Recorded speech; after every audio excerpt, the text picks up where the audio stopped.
Next, going to bring up Lieutenant General Tom McInerney, Air Force, retired. Tom? Thank you, Roger.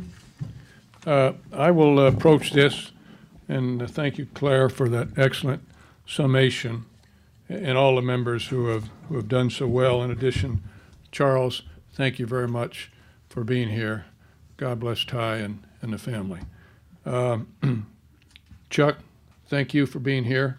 I know you had pressing duty on the West Coast, and your mates are sorry that you're not out there to keep them out of jail. As a former Navy people that work for them that are assuming command. And of course, Stephanie, thank you very much.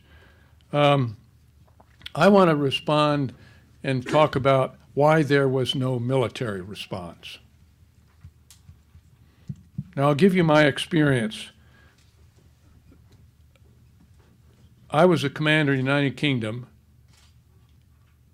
before a lot of you were born when we attacked Gaddafi on April 15th, 1986. President Reagan ordered that attack. We attacked out of the United Kingdom because, number one, we had the appropriate airplanes that had laser-guided bombs and had the range, the F-111s, and as well as we had Margaret Thatcher. And when you have Margaret Thatcher and precision guidance bombs, you got a lot going for you. And then Ronald Reagan. So I was delighted to be the commander of that. But I really want to relate this to you because it was a pre-planned exercise, all right? We found out on a Saturday that we were going to launch on a Monday. It was after La Belle Discotheque was destroyed in Berlin, and we had 2 or 3 U.S. servicemen killed and several wounded, and the Brits, through their intelligence agency, told us it was Colonel Gaddafi.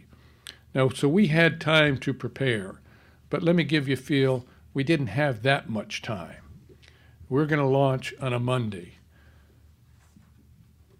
Our guidance was initially we would take 18 airplanes through France or take 6 airplanes the long way around through the Med. And the only reason I point this out is because I was given that guidance when I flew over and briefed the SINC, General Chuck Donnelly, on a Saturday. And that night, so I had 2 options. That night, I was given a 3rd option. And I told the wing commander, we only have 2. Said, no, we have 3. And that was 18 the long way. And here's what I want you to understand. To do that, we had to have a very large number of tankers. It turned out we had 18 KC-10s that were brand new at the time, plus we had about 18 KC-135s. Now, to do that, they had to download the PSYOP, the nuclear alert. President Reagan downloaded our nuclear alert on the bomber force and launched those tankers that were on 15-minute alert in the United States to fly into the United Kingdom. He executed that force, that tanker force, in 15 minutes, and where I was going to launch from 2 bases, all of a sudden I had 4 bases in the United Kingdom to launch from. That's my point I want to get across to you. We made that launch. We went out. It was done extremely well. We lost 1 aircraft, two crewmen, but we committed and we executed. And we didn't have a lot of time to do it. So when the President of the United States directs things to be done, they can be done. There's no question about it. Now, I met, along with the Chief of Staff of the U.S. Air Force, every air crew that landed, took off and landed. And it shows you the flexibility that we have as leaders. Now, let's get back on point. Why did we not have a military response before?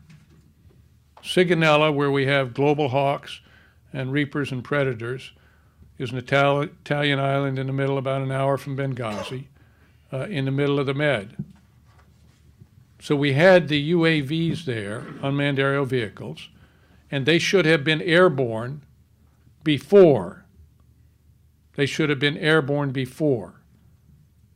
We should have pre-positioned F-16s from Aviano down to Sigonella to be on 15-minute alert, as Claire pointed out. Why? It was 9/11. Isn't 9/11 a significant date for us?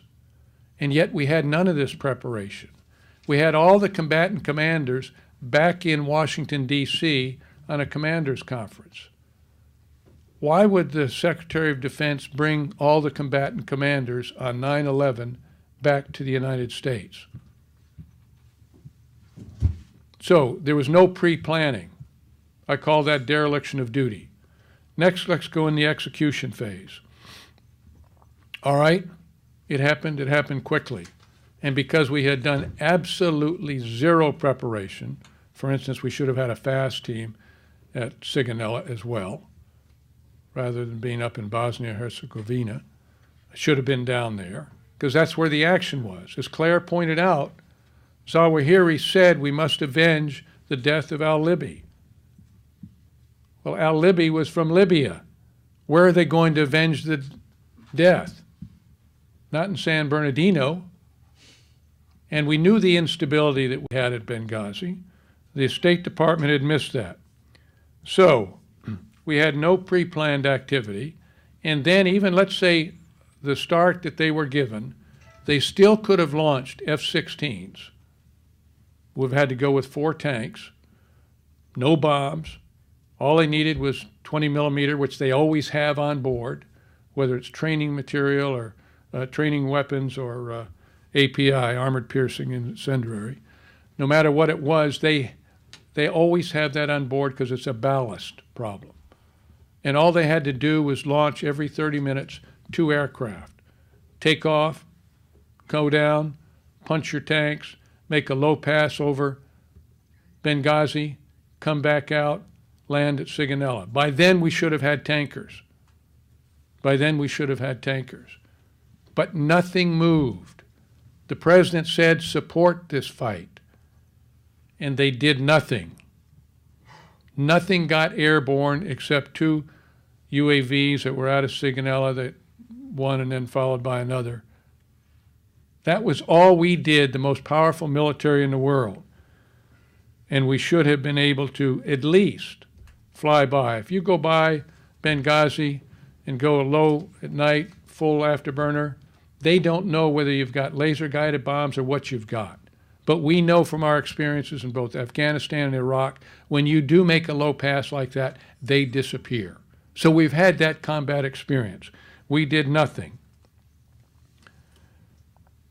Now, the troubling part is no other military active duty people are getting up and saying that. They've signed non-disclosure agreements, and that means the administration to this day is terrified that the real story on Benghazi will come out about the dereliction of duty and then a cover-up. But this is bigger than Watergate. Watergate was confined to the Oval Office.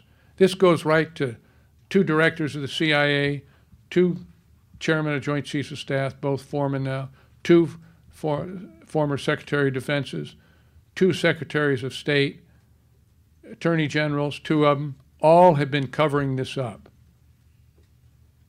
Never in the history of the United States have we seen a cover-up like this.